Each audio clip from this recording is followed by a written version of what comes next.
Well, I appreciate everybody coming today. Thank you for coming out to cover us. It was good to get out on the field again today and kind of still try to get the taste of Friday night out of our mouths as we prepare for a good UCF team. We were obviously, I think, everyone in the building's mad and disappointed with the way that we performed on Friday night.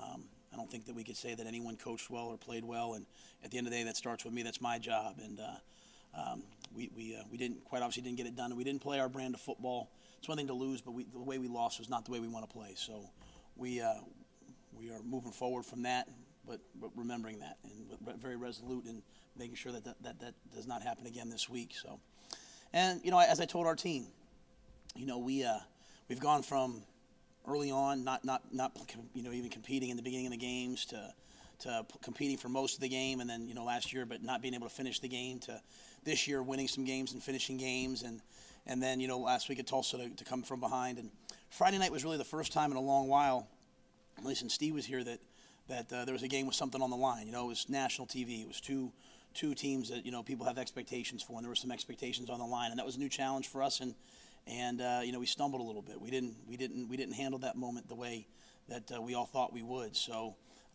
there's nothing else to do but to grow from it, learn, keep building on that process of building the program and taking advantage of this opportunity this week, because we get the same challenge again. It's 2 4-2 teams playing on national TV, a team that obviously we have history with from last year. And are we going to be the same team that we saw Friday night, or are we going to be the team that we've seen at other times? So I think our team is hopefully going to be ready to play this week and not let Friday happen. So we have some injuries to deal with. We have a lot of guys that are banged up. Deion Dawkins played. He played on Friday night. I don't know that he played great just because of his ankle. He's not practicing this week, so I don't know if he'll play. Kenny Harper, same thing with him. I don't know if he'll play. And then we lost Avery Williams for an extended amount of time in that game. I think maybe 4 to 6 weeks. I'm sure Avery's the toughest kid that one of the toughest kids I've ever coached. I'm sure he'll find a way to get back. But Avery will be out this week. I don't know that Jared Alwan will be back. I doubt he'll be back for this week. And Nate D. Smith is questionable at best for this week. So our linebacker position has kind of in one game been decimated a little bit. But we'll move some guys around. We'll put some guys out there that'll play, and we'll expect that they play at a high level. So with that, I'll see if anybody has anything. Coming off Navy, you had a bind and you had an FCS team at home. This is a little different. You're right back in the frying pan. Are you interested to see how the kids are going to respond to maybe having their confidence shaken a little bit? Yeah. I mean, they have no choice. We brought them in Monday morning at 6 a.m. I mean, they had Saturday, Sunday off. And what I didn't want was this. I mean, let me make this very clear. Nobody, maybe Jihad Tom, nobody played well. And our defense, I think we called six blitzes that we didn't blitz. I mean, we literally called a blitz and no one blitzed. And that's reminiscent of last year, and it's just we love those guys. They're going to learn from it, but you get in a big moment sometimes and you tense up and you don't play the way you want to play. And whose job is that? I'm certainly never blaming the player. That's my job, right? So we wanted to get the team back in here on Monday and say, look, man, even though we did this many things, we had this many turnovers and we drop a punt, with 2 minutes left in the third quarter, it's 17-10. We still have a chance to win. And so that should, in my mind, give them confidence. We have to play so much better. But even though we did all those things, we still have a chance to win the game or be in the game, and it's not a blowout. So I think our kids recognize we just can't beat ourselves, and hopefully they'll recognize that this week. How much does Avery's injury hurt you? I mean, obviously the coverage over with on top has been like we talked about. How much does that hurt you? I just think there's a vacuum of passion and energy when Avery Williams isn't there. I mean, and that's no disrespect to anybody else. Avery's unbelievably unique. Unbelievably unique. I mean, he's a starting linebacker that is the headhunter on the kickoff team or the wedge breaker on the kickoff team, and he returns kicks on the kickoff return team. I mean, you're not going to find many kids like that in college football. I know when we played UConn, he was the only kid that Coach Diaco talked about going into the game. So he's everything that's right in my mind with college football, and I'm heartbroken that he's hurt. We have other good players, and we have other guys that are just been waiting for their opportunity. Shaheed Lovett, wait, now he's got his chance. All right, let's go play now. And I'm sure they will. On the field goal, yeah, he went laid out, and it was the one that they went false start or whatever, and the lineman got knocked back on his leg. So. Does last year's game at all, the fact that you played this team should have beat them or could have beat them here, now you want to play? I mean, is that at all, or is that last year? I think it's last year. I mean, there were so many guys that were out there that weren't even playing for us. I think really, I think I'll be honest with you. Usually I try to move on from a game. I can't move on from Friday night, and I know our team can't. And you know, we have to move on, but we have to make sure we have our edge. Because you know what, Central Florida, George O'Leary, I have the utmost respect for his ability to coach, and the way he runs his team. And they are tough, hard-nosed, and physical. And so they're going to test us, right? People the last couple of weeks have been trying to test us physically, and we haven't responded the way we want to. You know, people have been running the ball on us, and we haven't stopped the run. People have been pressuring our quarterback and stopping our run. And so that's what Coach O'Leary and that's what Central Florida stands for. So I think our kids quickly have to, get that taste out of their mouth and get ready for these guys this week. Probably Matakevich playing Mike now, and Chris Smith would be his backup, and maybe a guy like Stephon Marshall at Will, who played Sam last week and love it at Sam. So unless we move some other guys around, Shree Finch can play Sam. He's played Sam in the past, from defensive end, or try to get creative other ways. We could play nickel when they're in 3 wide receivers, but we anticipate them coming out in 2 tight ends and trying to run the football.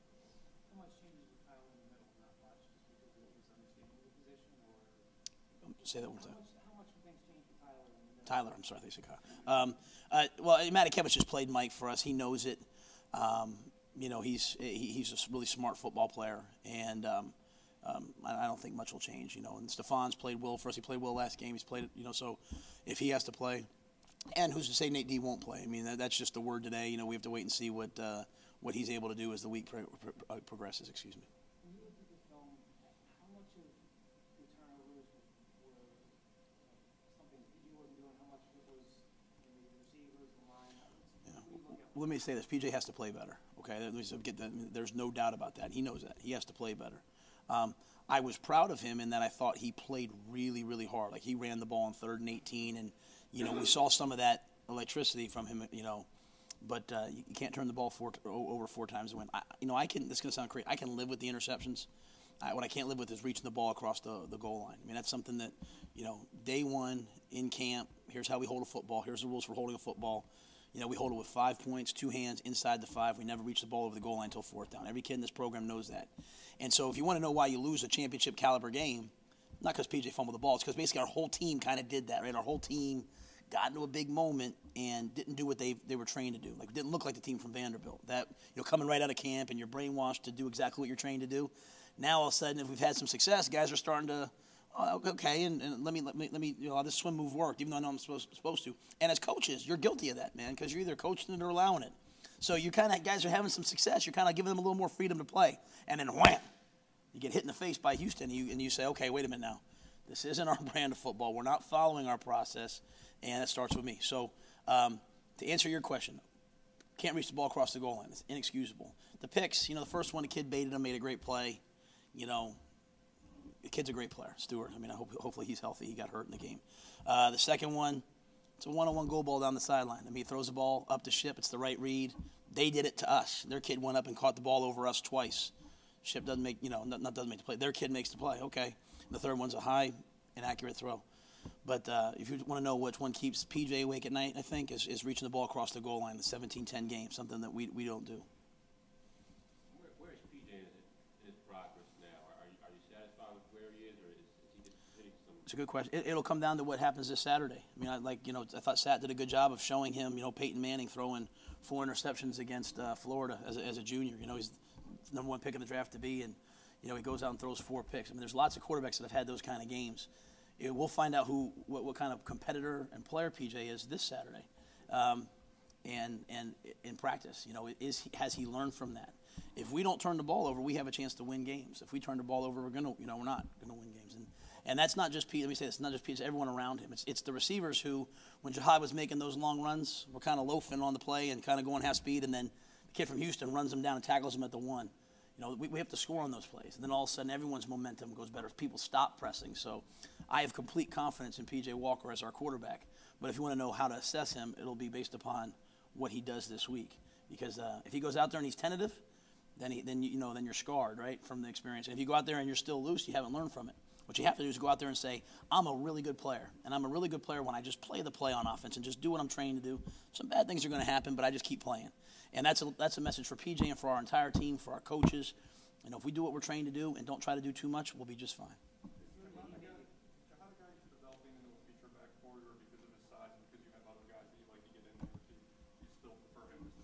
No, I wanted him to carry the ball. The only time he came out was really when he got tired, and we just weren't getting first downs early on. I don't want the offense to be mislabeled just by the turnovers. I mean, we didn't move the ball in the first half. Couldn't get a first down, right? Get a first down penalty. Penalties killed us again for 2 weeks in a row.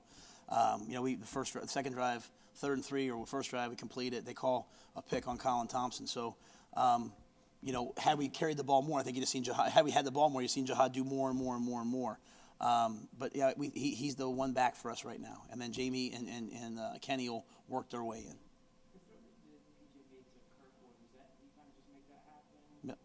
Yeah, that was just, a scramble, and Kirkwood got open, and he threw the ball up, and Kirkwood made a good play. Sometimes they're more comfortable throwing the ball across his body as opposed to the right side of the field sometimes. I think PJ's really good on the move, where things are kind of out in front of him. And, we haven't done a great job of protecting him in the pocket. A couple of times he dropped back to pass, and, they hit him. So, we've known since camp that our offensive line's a work in progress. I'm proud of them. They're getting better and better and better, but we have to do a better job protecting him than we did on Friday night. It was great, and he made another catch later where he got hit and caught the ball low, and he's a tremendous kid. I mean, he's going to be a really, really good player, and so, we're trying to, again, we'd like to have 85, 90 plays in a game. When we have 40, 45 or whatever it was, 49, it's hard to get kids the ball, but I think Kirkwood will do more and more and more each week.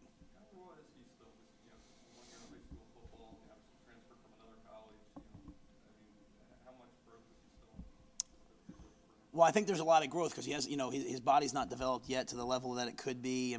He's really going to be a good player in the long run. The thing that this is going to sound funny, but we have a freshman offensive tackle named Jalen Robinson who's going to be fantastic, and we're redshirting Jalen right now, but he's been, because of the injuries, he's been working with the twos.